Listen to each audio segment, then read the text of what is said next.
पोलिसांकडून आंदोलकांना बाजूला करण्याचा प्रयत्न होत होता, मात्र त्या संदर्भातली दृश्य आपण पाहतोय। नातेवाईक आपली भूमिका सोडण्यावर अजूनही ठाम आहेत।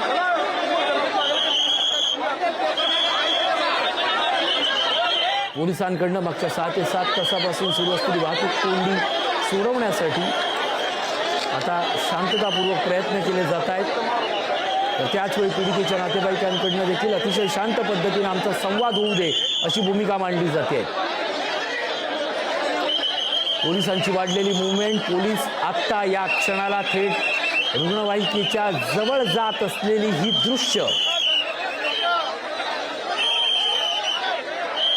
दरम्यान या क्षणाची मोठी दृश्य आणि मोठी बातमी, पोलिसांनी आता नातेवाईकांना आणि पीडितांना बाजूला करण्यास सुरुवात केली आहे। पोलीस ऍक्शन मोडवर आहेत। आंदोलकांना हटवण्यासाठी पोलिसांनी आता पूर्णपणे समजुतीच्या मार्गाने आंदोलकांना हटवून हा मार्ग खुला करण्याचे प्रयत्न आता सुरू झालेले आहेत। या क्षणाची मोठी दृश्य आपण पाहतोय। पोलिसांनी आता ऍक्शन मोड घेतलेली आहे आणि पूर्णपणे मार्ग बाजूला करण्याची आता भूमिका पुणे पोलिसांनी घेतलेली आहे। मागच्या काही क्षणापासून शांत असलेल्या आंदोलनाची भूमिका आता पोलिसांनी घेऊन पूर्णपणे रुग्णवाहिकेच्या बाजूचा रस्ता आता बाजूला करण्यात येतोय। दरम्यान नरसापुरातील मृत चिमुकलीचे नातेवाईकही शांतपणे करत असलेल्या ठिय्या आंदोलनाला आता पोलिसांकडून हटवण्याचा प्रयत्न होतोय। या रस्त्यावर जिथे कोंडी होती, लोक होती, तो रस्ता आता पूर्णपणे मोकळा करण्यात येतोय। पुणे पोलिसांनी कडक पावलं उचललेली दिसत आहेत। बघ्यांची गर्दी, नातेवाईकांची गर्दी, पूर्णपणे गर्दी बाजूला करण्यात येते आहे।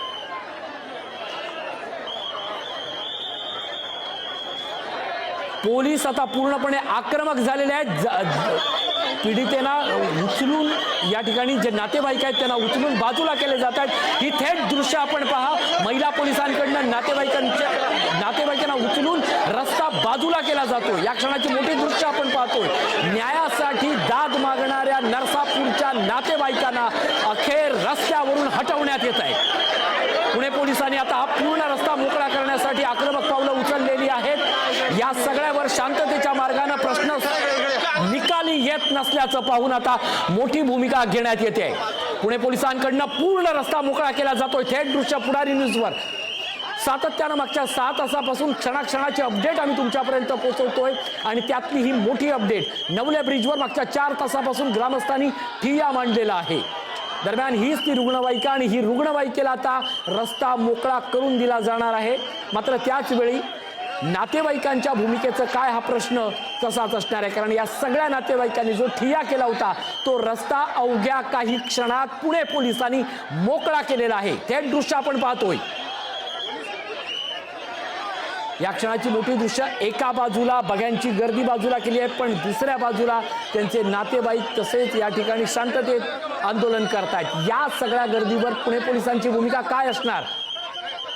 दरम्यान पुणे पोलिसांनी आता त्या ठिकाणी देखील एंट्री घेतलेली आहे। दुसऱ्या बाजूला, रुग्णवाहिकेच्या दुसऱ्या बाजूला नातेवाईकांना उचलण्यास सुरुवात झालेली आहे। रस्ता मोकळा करण्यासाठी पुणे पोलिसांनी आक्रमक पावलं उचललेली आहेत।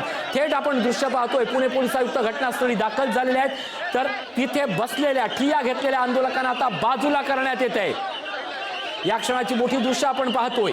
पुणे पोलिसांनी आता आक्रमक भूमिका घेतलेली आहे। कोणालाही रुग्णवाहिकेच्या आसपास बसू दिलं जात नाहीये। पूर्ण रस्ता मोकळा करण्यात येतोय। बालाजी पोद्दार आमचे प्रतिनिधी आपल्यासोबत। बालाजी, अपडेट। आपण पाहतो पोलिसांनी आता बळाचा वापर सुरू केलेला आहे आणि सगळ्यांना जे आहे ते रस्त्यावरून काढण्यास सुरुवात केलेली आहे। या अँब्युलन्स आहे, या पीडितेचे जिथे मृतदेह होता त्या अँब्युलन्सचे जवळपास सगळे लोक आलेले आहेत। खरं तर 6 तासापासून हा रस्ता ब्लॉक झालेला आहे आणि त्यामुळे आता पोलिसांनी शेवटी बळाचा वापर करत आक्रमकपणे जे आहे ते सगळ्या आंदोलकांना जे आहे हळूहळू बाजूला केलेलं आहे।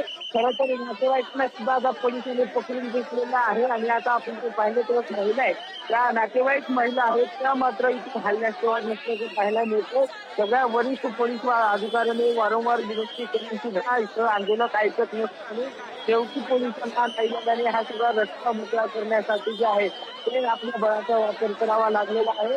अनेक ठिकाणी जे आहे ते पोलिसांनी झटापट केलेली आहे कार्यकर्त्यांची. मात्र या सगळ्यामध्ये जे आहे ते पोलिसांच्या आक्रमक स्वरूप पाहायला मिळते का पोलीस आक्रमक झालेले आहेत आणि कुठल्याही परिस्थितीत आता आंदोलन केले दिलं जाणार नाही. जो पीडितेचा मृतदेह ज्या अँब्युलन्समध्ये येते जी अँब्युलन्स आहे ना ती या अँब्युलन्सच्या अंत्यसंस्कारासाठी सुद्धा पोलीस स्वतः या ठिकाणी जातील आणि ह्या सगळ्या अंत्यसंस्काराची जी प्रक्रिया आहे ती केली जाईल. आपण जर पाहिलं तर आता रस्त्यावर सगळीकडे जे आहे ती वाहतूक कोंडी झालेली होती आणि ती वाहतूक कोंडी सोडवण्यास पोलिसांनी जे आहे ते प्रयत्न सुरू केले आणि त्यानंतर स्वतः पोलीस आयुक्तांनी बोलून सुद्धा काही झाले नसल्याने आता हे अँब्युलन्स जे आहे ती काढण्यात येते आहे. या पीडितेचे अँब्युलन्समध्ये हा सगळा मृतदेह सोडण्यात आलेला होता. पोलिसांकडून आता हे अँब्युलन्स सुद्धा हलवण्याचा प्रयत्न करण्यात येतोय आणि जवळपास 6 ते 7 तास जे नातेवाईक ठाम होते आपल्या मागे त्या सगळ्या नातेवाईकांना काढण्यात पोलिसांनी बळाचा वापर केलेला आहे. कारण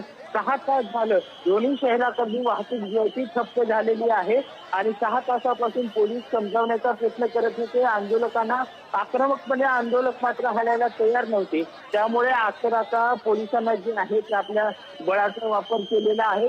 मात्र अजूनही आंदोलक जे आहे ते रस्त्यावर आपल्याला पाहायला मिळतं. तिथून पुढे गेल्यानंतर आंदोलक थांबलेले आहेत. मात्र पोलीस मात्र आता ऍक्शन मोडवरती आल्याचं पाहायला मिळते. पोलिसांनी नाही हा रस्ता मोकळा करणं गरजेचं आहे. कारण आता जर वाहतूक कोंडी ही सगळी सोडवली तर जवळपास 4 ते 5 तास हा सगळा जो वाहतूक कोंडीचा मार्ग आहे तो सुरळीत होण्यास लागणार आहे. त्यामुळे ते सगळे जे पोलीस अधिकारी आहेत किंवा सगळे जे आहेत ते प्रयत्न करत होते. आपली एक लाईन जे आहे ते सुरू झालेली आहे. आपण जर पाहत असेल तर सगळ्या गाड्या जे आहेत त्या हळूहळू पुढे जात आहेत आणि सगळ्या आंदोलकांना नातेवाईकासहित सगळ्याच आंदोलकांना जे आहे तो पोलिसांनी आता बाजूला केलेला आहे आणि मोठा पोलीस बंदोबस्तामध्ये बाकी सगळे हे आता वाहतूक जी आहे ती सुरळीत करण्याचा प्रयत्न करण्यात येते. त्यामुळे आता साताऱ्याकडे जाणारी जी लाईन आहे ती मात्र आता सुरू करण्यात आलेली आहे. कारण या ठिकाणून जर गाडी सुटली तर ही सगळी सातारा लाईन जी आहे ती मोकळी होईल. सगळ्या गाड्या हळूहळू पुढे जातील आणि आपण लक्ष्मी जर बघितलं तर हा जो मोठा कंटेनर आहे तो आता साताऱ्याच्या दिशेने जातोय आणि पोलिसांनी सगळा रस्ता जो आहे तो मोकळा करण्याचा प्रयत्न केलेला आहे. या मुलीचा एका बंद खूप सुद्धा आपल्याला माहिती आहे की